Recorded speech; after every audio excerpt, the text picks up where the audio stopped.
एक शाम एक छोटा लड़का बिलाल मस्जिद से घर जा रहा था।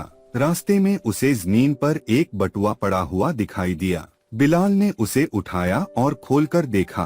उसके अंदर बहुत सारे पैसे और एक आईडी कार्ड था। एक पल के लिए उसने सोचा, यहाँ तो कोई नहीं है, मैं इसे अपने पास रख सकता हूँ। लेकिन फिर उसे याद आया कि अल्लाह हमेशा देख रहा होता है। फिर बिलाल ने आईडी कार्ड पर लिखा हुआ पता ढूंढा और बटुआ वापस करने के लिए वहां चला गया। जब उस आदमी ने दरवाजा खोला तो वह हैरान रह गया। उसने कहा, मैंने आज ही अपना बटुआ खो दिया था, इसमें मेरी पूरे महीने की तनख्वाह है। उस आदमी ने खुशी में बिलाल को इनाम के तौर पर कुछ पैसे देने की कोशिश की, लेकिन बिलाल मुस्कुराया और बोला, मुझे पैसे नहीं चाहिए, मैं तो सिर्फ अल्लाह की खातिर सही काम करना चाहता था। यह सुनकर उस आदमी ने हाथ उठाए और बिलाल के लिए दुआ की।